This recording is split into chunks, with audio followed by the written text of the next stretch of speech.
there are two people in the Trump administration: John Bolton, who is the national security advisor, and Mike Pence, who is the vice president. And the two of them, Mike Pence and John Bolton, they represent a trend, and it was a dual trend. It was a trend in U.S. politics that walks hand in hand. If you want to understand John Bolton, you need to understand neoconservatism. And if you want to understand neoconservatism, you need to understand evangelical Christianity. And if you want to understand evangelical Christianity, ultimately you will understand Mike Pence. Mike Pence and John Bolton represent what was a winning political formula for the Republican Party starting in the early Nixon years and up, really the end of it. I think it's played out, honestly. The Trump victory, the victory of Donald Trump, kind of symbolizes the end of the neocon evangelical, formula for the Republicans. But regardless, the real last hurrah of it was the Bush years. But, what is neoconservatism, right? Because we all know John Bolton is a neocon, right? He's described as a neocon. That's very common. People say John Bolton is a neocon. What is neoconservatism, right? Now, there's a lot of confusion. Now, that you'll get libertarians and people like Pat Buchanan that they describe the Republican Party moving away from their principles as being neoconservatism. There's a grain of truth in that. Not really. You got the New York Times that'll talk about, the New York Times talks about neoconservatism almost like it's a conspiracy theory. Like there's some kind of secret club, right? So-and-so is with the neocons. So-and-so is part of the neocon, and that's very weird. And that's New York Times. They don't exactly explain what it is, but it's, there's the neocons. They're like behind the scene, And then, of course, you got like Alex Jones, and there's people talking about the neocon Bolshevik conspiracy, okay, what is neoconservatism? What is it? Well, neoconservatism was basically the Republican Party reorienting itself for the Cold War. The neoconservative formula. It was a formula for winning elections on the part of Republicans. It was a reinvention of the Republican Party. So the people who'd grown up watching TV and listening to rock and roll music would vote Republican. That's basically what it is, right? That in the late 50s, 60s, you saw just a wave of liberalism. It was the liberals that suddenly had the upper hand, and the Kennedy, Johnson, and neoconservatism was Republicans adjusting themselves to be a party that people who had watched a lot of TV and listened to rock and roll music and seen a lot of Hollywood movies, and been part of the modern culture, the Cold War culture of the United States, the, hamburgers and hot dogs and white picket fences and, the American dream, people that were part of that world. It was a way to make sure that they could vote conservative. I think, you talk about, it's widely understood that the very beginning of neoconservatism was 1968. It was the 1968 presidential election when Richard Nixon was running against Hubert Humphrey, right? Hubert Humphrey was the nominee of the Democrats, even though the majority of the Democrats wanted an anti-war guy, but they nominated Hubert Humphrey, who was pro-Vietnam War, and so there were riots outside the convention. Does that remind you of anything recent? Anyway, moving on. So there were riots outside the convention. A bunch of people got beat up. The Democrats nominated Hubert Humphrey, a pro-war guy, against the wishes of most Democrats who were against the Vietnam War. And so then the Republicans nominated a fellow by the name of Richard Nixon, who was their candidate. But Hubert Humphrey, despite, being pro-war, he was also in favor of civil rights. He believed in the civil rights movement. He was a civil rights activist. And he had been outspoken at one point in favor of civil rights. He'd met Martin Luther King. He was pro-civil rights. So there was this guy within the Democratic Party by the name of George Wallace from Alabama, who didn't particularly like the civil rights movement. So even though he was a Democrat, he decided he was going to run in the election also. George Wallace. George Wallace started campaigning for president. And George Wallace really struck a chord with a lot of people that would normally vote for Democrats. Because he discovered that while he was a Democrat and he was pro-trade union and he was kind of an economic populist, he was also a racist. He really believed in segregation, did not like the civil rights movement. But he discovered that among average middle American folks, there was a real contempt for hippies, for the anti-war student left. And so his campaign was almost like a comedy routine. Then he came up with a whole bunch of one-liners. He said, the only four-letter word these young people don't like is SOAP and WORK, right? That's the only four-letter word they don't like, right? And, he had a bunch of one-liners. These hippies, these anti-war protesters are a bunch of spoiled little brats that are disrespecting their country and making everyone afraid of, and I was even going to bring it up, but I see someone's mentioned it in the chat. There was a hit song that came out by Merrill Haggard, the country singer. I'm proud to be an Okie from Muskogee. And it was a hit song, right? Okie from Muskogee. Muskogee is a small town in Oklahoma.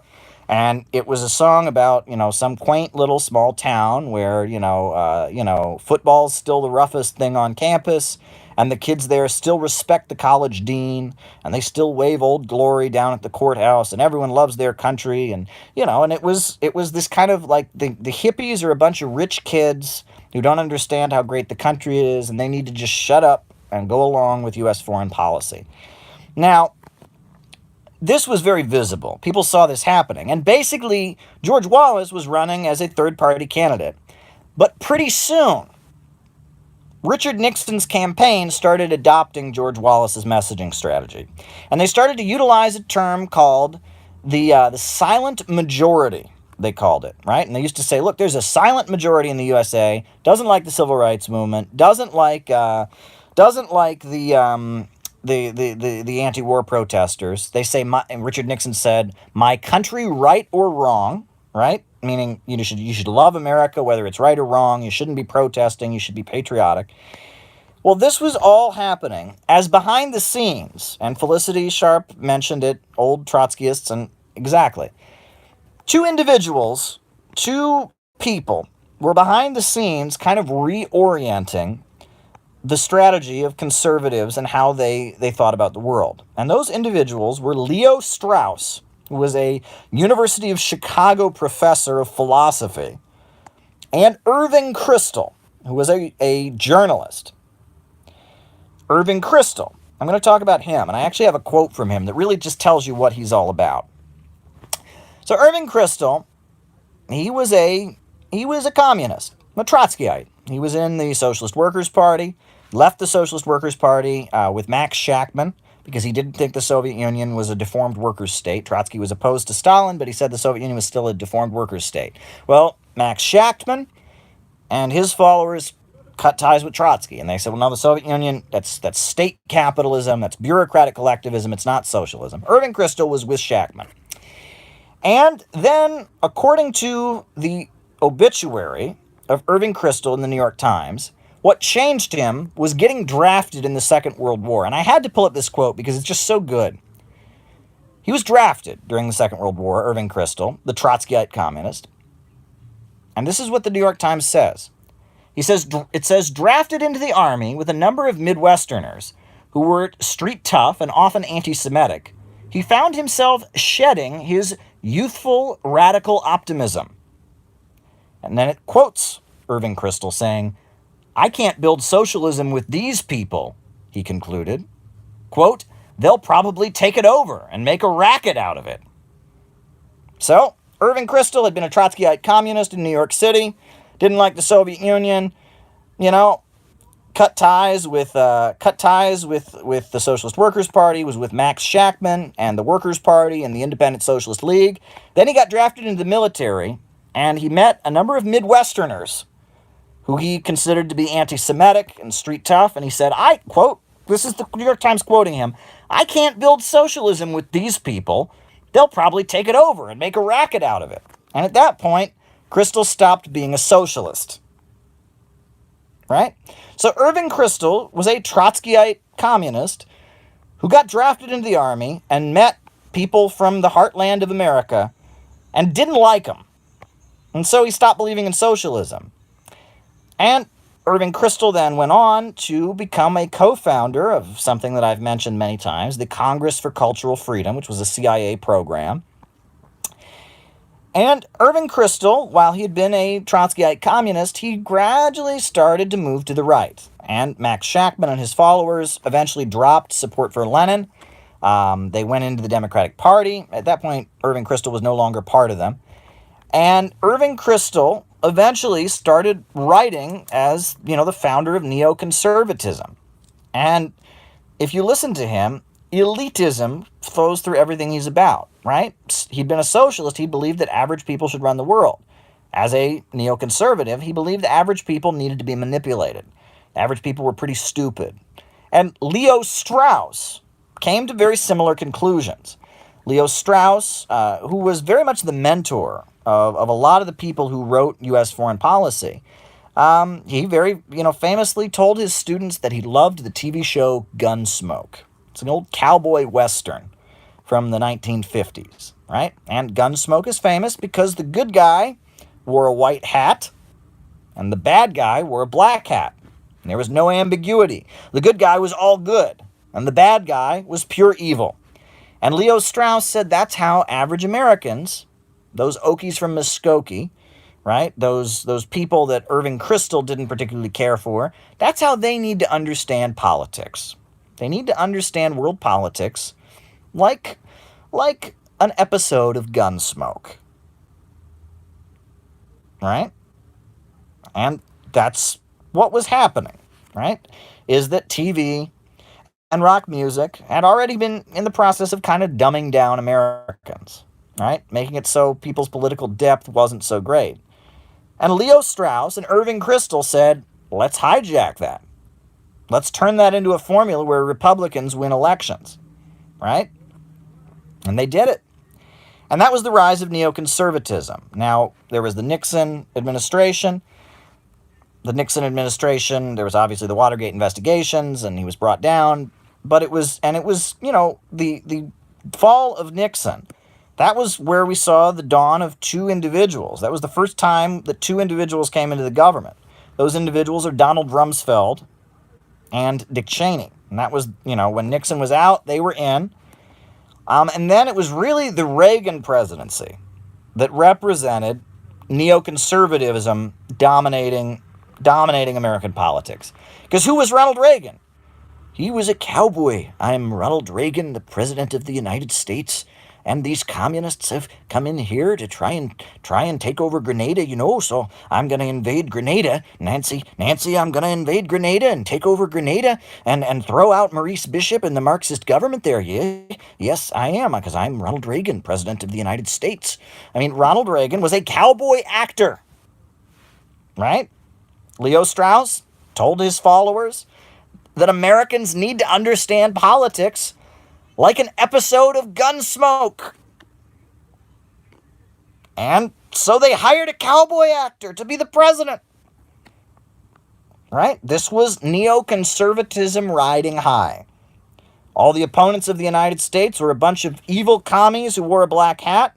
The United States intervention in Nicaragua and Grenada, the USA bombing Libya, the USA bombing Lebanon, the USA backing Israel against the Palestinians, it was an episode of Gunsmoke. The good guys wore the white hat, the bad guys wore the black hat, no ambiguity, no negotiation. The USA is a cowboy riding in. It was about selling war to average Americans. It was a messaging strategy. And it didn't get into complicated issues about foreign policy. It was, we're fighting the bad guys. The good guys go out to fight the bad guys. The people that want to negotiate are a bunch of wimps. They're a bunch of traitors.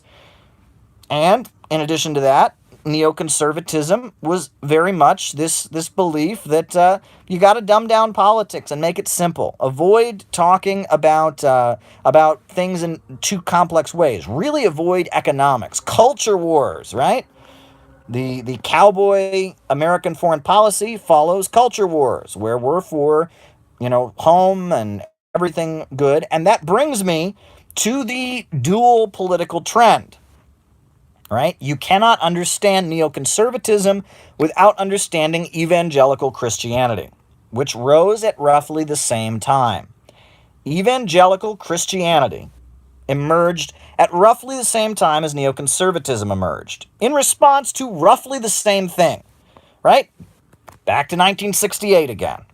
1968, protests against the Vietnam War are going on. right? And you have the hippie movement. A lot of young people that are like, hey, I want to do my own thing, man, and I'm going to grow my hair long, and I'm going to use drugs, and I don't like the Vietnam War, and we need more love, and all of that. And among the hippies, there was a faction, there was a grouping that you might call, that people called either the Jesus freaks or the Jesus people, and they were hippies who were Christians, right? That their hippieism, was Christian, right? That, Jesus, man, Jesus said we all ought to love each other, and they played guitars, and they were hippie Christians. They were the Jesus people or the Jesus freaks. And they existed, and it was marketable. There were 2 Broadway musicals. Jesus Christ Superstar, was produced. It was a hit on Broadway, and it was a rock and roll telling of Jesus's final days on, before crucifixion. There was another one, a follow-up called Godspell, and it was also a big hit on Broadway, a rock and roll musical about Jesus. And it was a hit, right?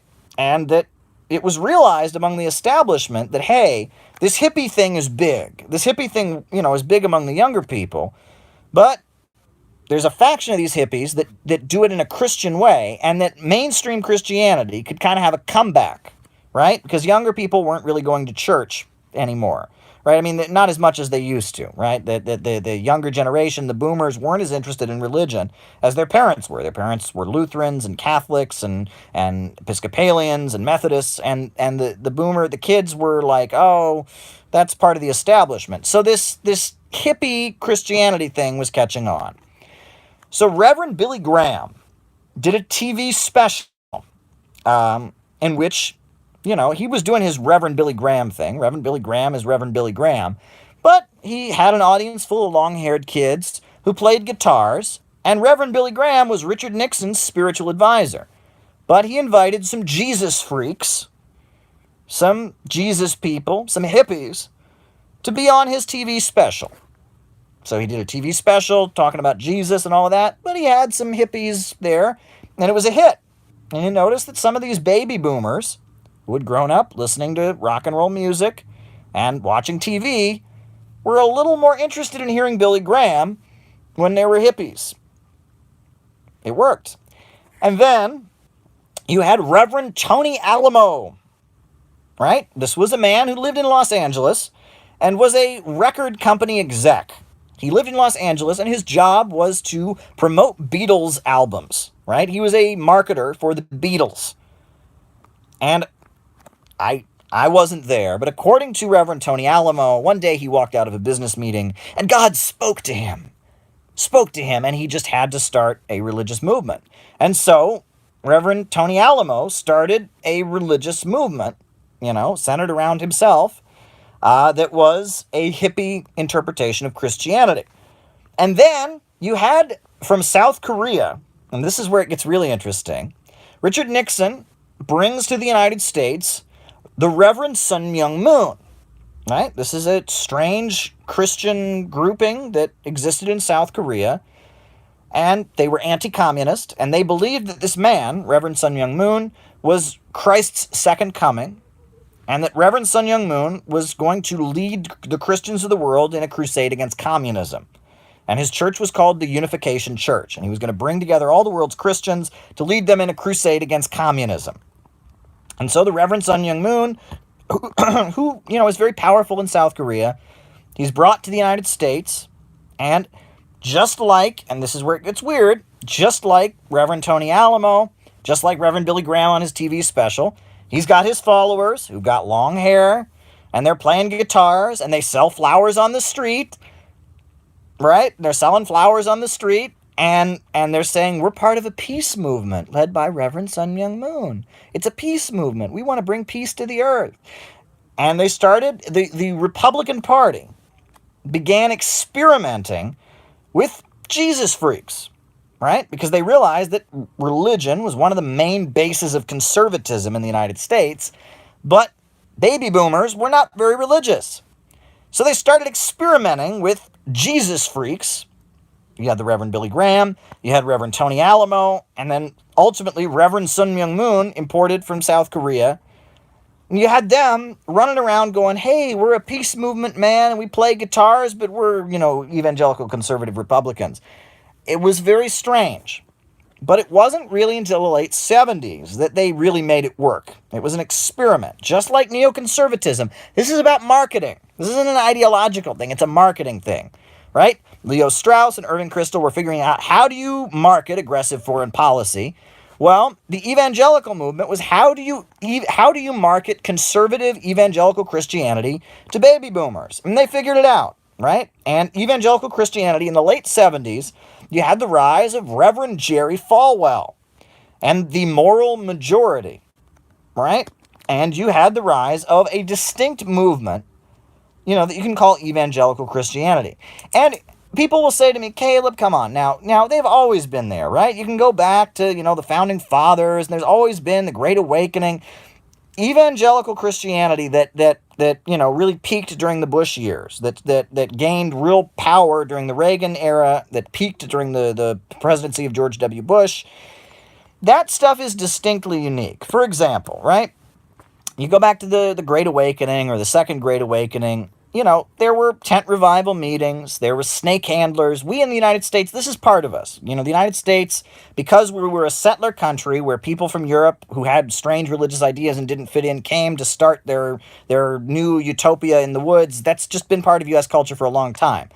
But, like fundamentalism, right? Fundamental baptism, right? Fundamentalist baptism, Reverend Billy Sunday, all that kind of stuff. All that stuff was very, very, it was very bookish. I don't want to call it intellectual, but it was bookish, right? You talk to a fundamental Baptist, they can tell you chapter and verse why Methodists are wrong and you should be a fundamental Baptist. And they can tell you chapter and verse why an independent Baptist is wrong and you should be a fundamental Baptist, right? Talk to a Seventh-day Adventist. They will tell you in detail why Seventh-day Adventism is correct and Mormonism is wrong. They will tell you why. I mean, you go down the line. These folks know their stuff. It's a very complex theology, right?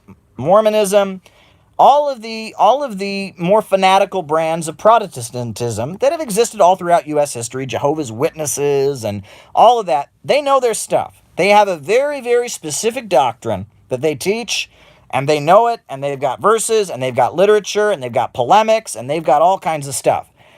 The stuff that emerged in the 70s, right? The Jesus freaks adopted by the Republican Party don't, right? Just like the Jesus freaks, it's about love, man. It's about love, right? You say to them, so what do you think about, predestination? A big concept that Christian Protestants have debated. It's about love, man. I don't care about that, right? You say to one of these evangelicals who attend what you might call non-denominational churches, so, are you a Lutheran? Are you a Baptist? I just believe the Bible, man. I'm not concerned about all of that. Christ saved my life. I'm not concerned about any of that. I just believe the Bible, right? Right? Non-denominational churches sprung up. Churches that were not Protestant, not Lutheran, not Methodist. I mean, they were Protestant and they were evangelical, but they were none of these things. They were not Pentecostal. They were not Baptist. They were just churches.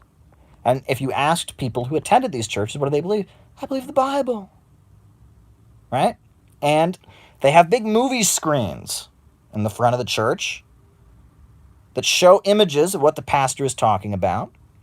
They have a praise band, a rock and roll band, at the front of the church that plays rock and roll, highly emotional music, and people wave their arms and cry and get emotional, and there's very little theology to it. Believe the Bible, right? Believe the Bible. You can be saved. God loves you. You're forgiven for all the bad things you've done, right? That's evangelical Christianity.